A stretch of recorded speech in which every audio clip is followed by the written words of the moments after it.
Master minds commerce చదవాలనుకునే 10th inter విద్యార్థుల తొలి ఎంపిక. వ్యాపారానికి ఒక బంగారపు అవకాశమైన ఆ ఫర్నిచర్ టెండర్ ఆ గోపాలరావు ఏజెన్సీ చేజిక్కుందంటే it's an insult and a defeat for us. నిజమే అంకుల్, మనం పెట్టిన కొటేషన్ కన్నా ఖచ్చితంగా 5 రూపాయలు తక్కువ కొటేషన్ ఇచ్చి ఆ గోపాలరావు ఈ టెండర్ ఎలా పట్టాడు నాకు అర్థం కావట్లేదు. అర్థం కావడానికి ఏముంది? మనం ఎంత అమౌంట్ కోట్ చేసి టెండర్ పెట్టామో అది గోపాలరావు తెలుసుకుని అందుకు 5 రూపాయల అమౌంట్ తక్కువ కోట్ చేసి టెండర్ కొట్టేశాడు. కానీ మనం ఎంతకు పెట్టామో అతనికి ఎలా తెలుసుంటుంది? చిన్న ఇంటి వాసాలు లెక్క పెట్టేవాళ్ళు, నమ్మిన మనుషులు వెన్నుపోటు పొడిచేవాళ్ళు ఆఫీసులో ఉన్నప్పుడు తెలుసుకోవడానికి గోపాలరావుకి ఇది పెద్ద కష్టమైన పని ఏం కాదు. అంకుల్, ఏమిటి అలా మాట్లాడుతున్నారు? ఏమిటి మీ ఉద్దేశం? ఇంకా సూటిగా చెప్పంటావా? మన కొటేషన్ విషయం నువ్వే అతనికి తెలియజేసి ఉంటావు. అంకుల్, ఎస్, ఎంత డబ్బు టెండర్ పెట్టామో నీకు నాకు తప్ప మరొకరు ఎవరికి తెలియదు. ప్రొపరేటర్ నేను కనుక అవతల పార్టీకి ఎలాగో చెప్పను. ఇకపోతే మిగిలింది నువ్వు, నీ వల్ల అతనికి తెలిసి ఉండాలి. అంకుల్, ఈ కంపెనీ నాదే. ఇది బాగుండాలని వీధి వీధి తిరిగి ఈ కంపెనీ ఇంత అవడానికి కారకుండైన వాడిని నేను ఈ కంపెనీకి అన్యాయం చేశానంటారా? నమ్మకాన్ని విశ్వాసాన్ని కూడా డబ్బు కమ్ముకునే రోజులవి. ఆ గోపాలరావు నీకు లక్షలు ఇస్తానో లేకపోతే తన కంపెనీలో వాటా ఇస్తానో ఆశ పెట్టుంటాడు.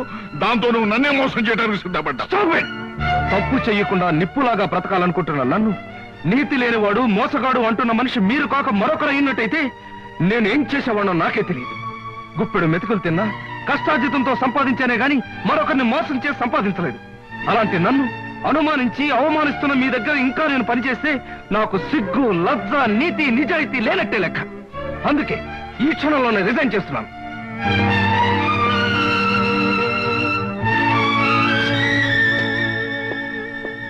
ఎంత వయసు వచ్చినా మంచేదో మోసమేదో తెలుసుకోలేని మిమ్మల్ని చూస్తే జాలేస్తుంది. I feel sorry for you.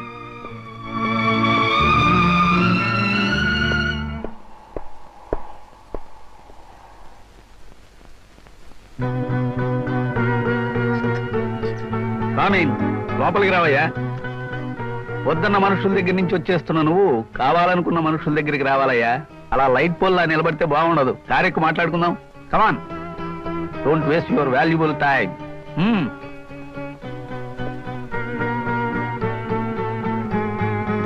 Driver, కార్బోని. గోపాలరావు, మా కొటేషన్ ఎంత అనేది మీకు ఎలా తెలిసింది? అది బిజినెస్ సీక్రెట్ అయ్యా. బుద్ధున్న బిజినెస్ మ్యాగ్నెట్ ఎవడు బయటికి చెప్పడు. చెప్పొద్దులండి. నన్ను ఎందుకు తీసుకెళ్తున్నారు అదేనా చెప్తారా? వరసకి మామ, వృత్తిలో బాస్ అయిన కోటేశ్వరరావు నిన్ను అరిచి కరిచినంత పనిచేస్తాడని నాకు ముందే తెలుసు. ఇలాంటి తెలివైన వాడిని తెలివి తక్కువగా వదులుకుంటున్నప్పుడు పట్టుకోవడమే నాలాంటి తెలివైన వాళ్ళ పద్ధతి. అంటే ఏమిటి మీ ఉద్దేశం? ఏముంది, నిన్ను మా కంపెనీకి జనరల్ మేనేజర్గా అపాయింట్ చేద్దాం అనుకుంటున్నాను. ఇప్పటి వరకు నువ్వు తీసుకున్న జీతం 2000, నేను నీకు 5000 ఇవ్వాలనుకుంటున్నాను. ముందు ముందు పెంచే ఉద్దేశం కూడా ఉంది. ఇక నా కంపెనీలో పనిచేయడానికి నీకు అభ్యంతరమే ఉంటుంది? అదృష్టం, అవకాశం నా రూపంలో నిన్ను వెతుక్కుంటూ వస్తే ఏదో ఆలోచించి వదులుకోవటం చాలా పొరపాటయ్యా. ఓకే అనేసి. ఓకే సార్, మీరిచ్చే ఆఫర్కి ఒప్పుకుంటున్నాను. లక్ష్మి, నేను అలా బయటికి అమ్మా అమ్మా. ఏమిట్రా గావు కేకలు? లక్ష్మి వాంతులు చేసుకుంటుంది. నేను చూస్తానుండు. పొద్దున్నే పెసరట్లు తింటుంటే ఎక్కువ తినకు, అజీర్తి చేస్తుందని చెప్పాను. చెప్పిన మాట వినవా? చూడు ఎలా బాధపడుతున్నావు. నువ్వో తిక్కాడివి.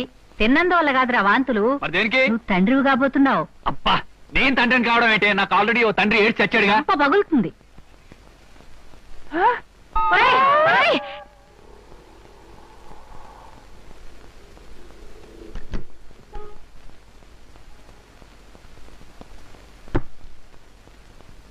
శంకరం, నాన్న, మీకెన్నిసార్లు చెప్పాను నా కోసం ఇవన్నీ తేవద్దని?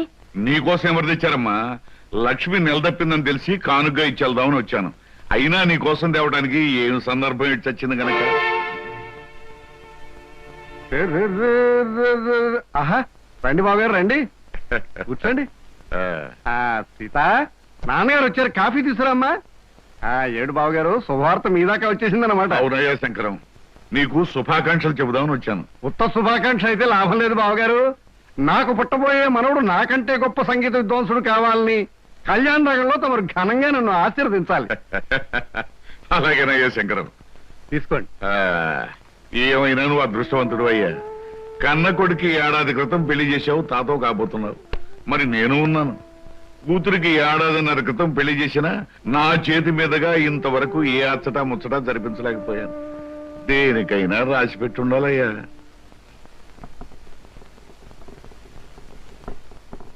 అమ్మా సీత, నువ్వు ఇంకా ఇక్కడే కూర్చున్నావా? 5ంటికే పేరెంటాళ్ళు వచ్చేస్తారు. అందరిలోనూ లక్ష్మికి బొట్టు పెట్టి మొదటిసారి కొత్త చీర నువ్వే ఇవ్వాలి. అలాగే అత్తయ్య గారు. కాకపోతే పెద్దవారు మీ చేతి మీదుగా ఇస్తే పెద్దవాళ్ళం మేము చూసి ఆనందిస్తాం. పేరెంటం జరుపుకోవాల్సిన చిన్నవాళ్ళు మీరు. నువ్వు వెళ్ళమ్మా, ఈ పని నేను చూస్తాను. వెళ్ళు.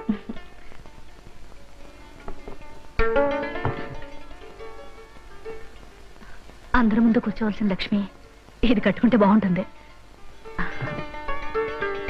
ఏమిటి లక్ష్మి నువ్వు చెప్పేది?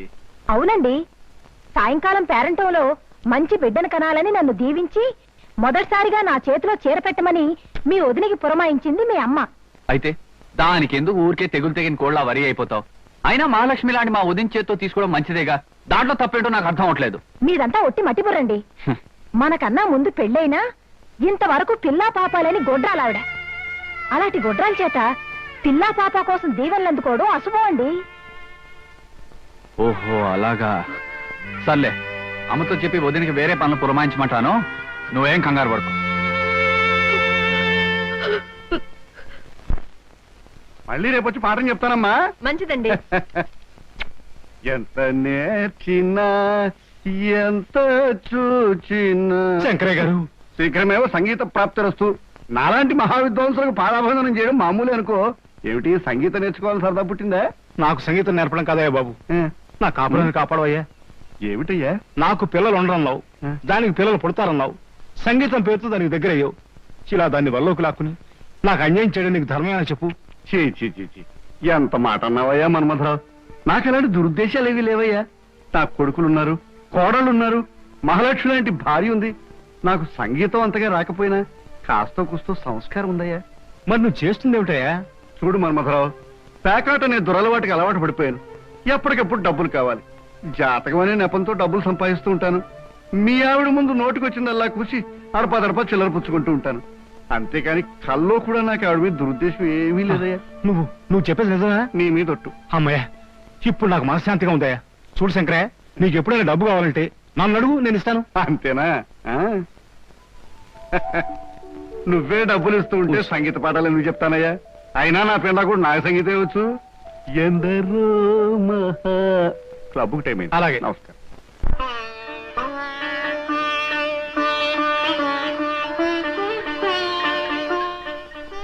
భగవంతుడా, ఈవేళ నా పుట్టినరోజు. ఇన్నేళ్లు నా పుట్టినరోజు ఒక పండుగలా జరిగేది. కానీ ఈ పుట్టినరోజు నేనెందుకు పుట్టానో అనిపిస్తుంది. ఇక ముందు ముందు నా పుట్టినరోజులు ఎలా జరుగుతాయో ఏమిటో. అంత నీదయ్యా. రండి బాబు గారు, రండి. మీ అమ్మాయి పుట్టినరోజున అశాంతంగా వచ్చారు. కూర్చోండి. సీత, సీత, ఏమిటి మావయ్య గారు? మీ నాన్నగారు వచ్చారమ్మా. నువ్వు మాట్లాడుతుండు, మీ అత్తయ్యతో చెప్పి కాఫీ పలహారాలు పంపిస్తాను. వెళ్ళమ్మా. ఈ ఇంట్లో పుట్టినరోజుకి పెద్ద ప్రత్యేకతలు ఉండవు నాన్న. మీరెందుకు ఇక్కడికి వచ్చారు? ఎవరి పుట్టినరోజుకి ఏ ప్రత్యేకత లేకపోయినా నా బిడ్డ పుట్టినరోజు నాకు ప్రత్యేకమైన రోజమ్మా. ప్రతి సంవత్సరం నీ పుట్టినరోజుకి ఏదో కానుకిచ్చేవాడిని. అలాగే ఈ సంవత్సరం కూడా నీకు ఇష్టమైన డైమండ్ నెక్లెస్ తీసుకొచ్చాను. బాగుంది నాన్న. దీని ఖరీదంతా? ఖరీదే ఉందమ్మా. అయినా కానుక తీసుకునేటప్పుడు ఖరీదు అడగటం ఏంటమ్మా? ఈ ఇంటి కోడలికి ఇంత ఖరీదైన నగలు పెట్టుకునే అర్హత లేదు నాన్న. తీసుకోండి. అమ్మా సీత, ఈ సీత కోటీశ్వరుడి కూతురు సీత కాదు నాన్న. ఒక కంపెనీలో ఉద్యోగస్తుడి భార్య.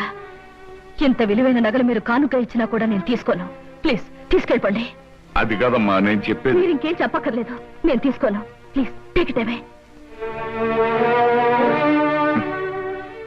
All right baby.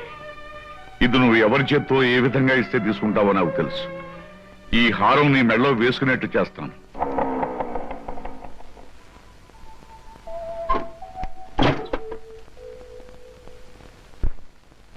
సీత, ఈ రోజు నీ పుట్టినరోజుని నా బోనస్ డబ్బు, కమిషన్ డబ్బు, దాచుకున్న డబ్బు అన్నీ కలిపి నీకు అద్భుతమైన బహుమతి తీసుకొచ్చాను. ఏమిటది? నీకిష్టమైన రవల్ నెక్లెస్.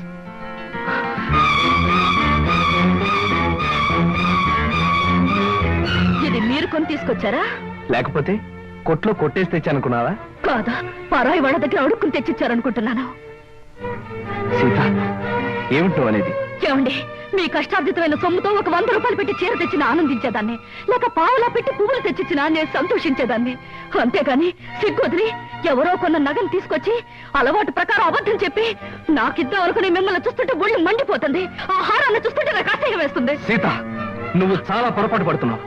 భగవంతుడు సాక్షిగా ఈ హారాన్ని నేను కొని... ఆపండి, మీ అబద్ధాలకు ఆ దేవుణ్ణి సాక్ష్యంగా పెట్టడానికి సిగ్గేయడం లేదు.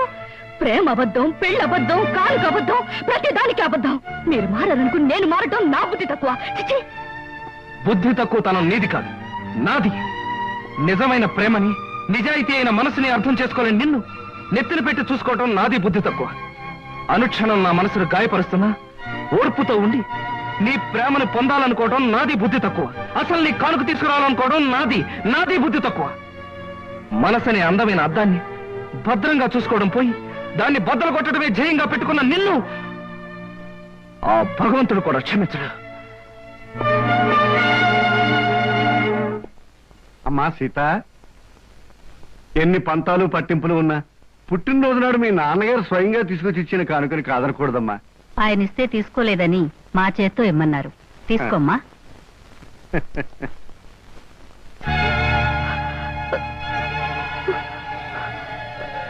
అంటే ఆయన నిజంగా నా కోసం తెస్తే అపార్థం చేసుకున్నాను.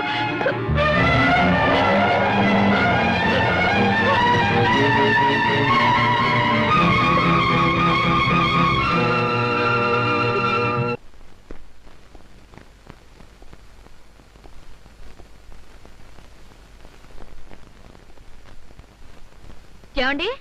ఎవరు? ఏమ్మా? ఒకసారి ఫోన్ చేసుకోవాలి. దాన్నే ఉందమ్మా, చేసుకో.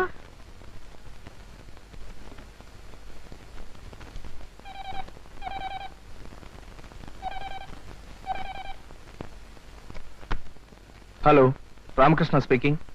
నేనండి, సీతని. ఏమిటి అనుకోకుండా ఎక్కడికి ఫోన్ చేశావు? చేసిన పొరపాటు క్షమించమని అడుగుదామని. సీత, ఏమండి, ఎంతో ప్రేమతో మీరు తీసుకొచ్చిన నెక్లెస్ ని మా నాన్నగారు మీ చేత్తో ఇప్పించారని అపార్థం చేసుకుని వద్దన్నాను. తర్వాత నిజం తెలుసుకున్నాను.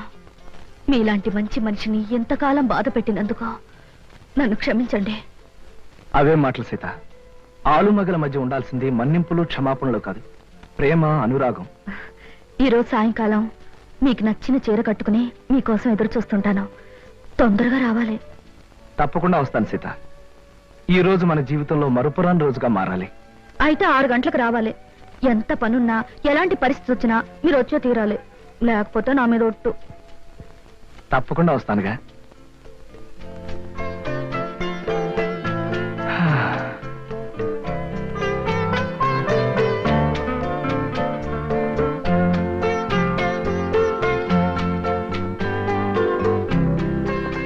సీత,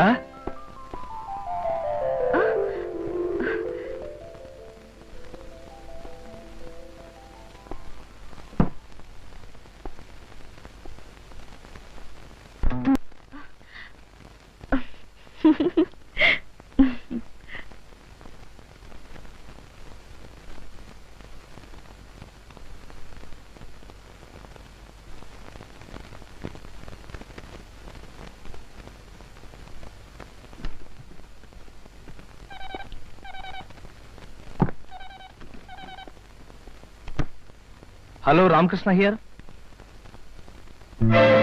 ఏమిటి సింహాచలం నువ్వు చెప్పేది? డాక్టర్ ఫోన్ చేసావా? నేను వెంటనే బయలుదేరి వస్తున్నాను. నువ్వు మాత్రం ఆయన దగ్గరే ఉండు.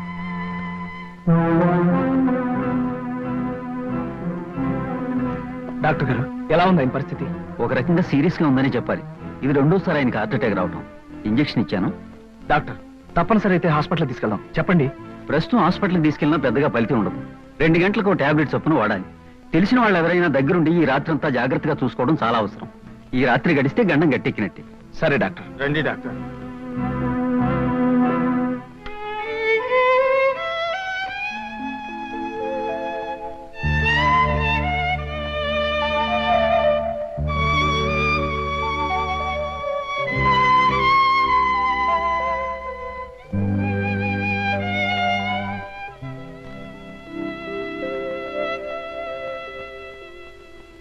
బాబు అయ్యగారు నిద్రపోతున్నారుగా, ఇక మీరు ఇంటికి వెళ్ళండి. లేదు సింహాచలం, ఈ రాత్రికి నేను ఇక్కడే ఉంటాను. కావలసిన మనుషులకు కష్టం వచ్చినప్పుడు మనం కాకపోతే మరెవరు చూసుకుంటారు? ఆయనంటే మీకంత అభిమానం గౌరవం గనకనే ఆయనకి మీరంటే ప్రాణం. ఆయనకి నేనంటే ప్రాణం అనేది ఒకప్పటి మాటరా. ఇప్పుడు నన్ను ఆయన కావాలనే దూరం చేసుకున్నారు. నేనేం తప్పు చేయకపోయినా నా మీద నింద వేసి నన్ను తన కంపెనీలోంచి తీసేశారు. బాబు సమయం వచ్చింది గనక మీకు నిజం చెప్పాలనుకుంటున్నాను. ఏమిట్రా అది? మీ మంచి కోరి మీరు బాగుండాలని ఆయన తన కంపెనీలోంచి మిమ్మల్ని తీసేశారు బాబు. సింహాచలం, అవును బాబు, మీరు మీ కుటుంబం ఆనందంగా ఉండాలంటే మీకు ఎక్కువ డబ్బు అవసరమని ఆయనకి తెలుసు. ఊరికే ఇస్తే మీరు తీసుకోరని తెలుసు. జీతం పెంచి ఇద్దామంటే మీరు ఒప్పుకోరని తెలుసు.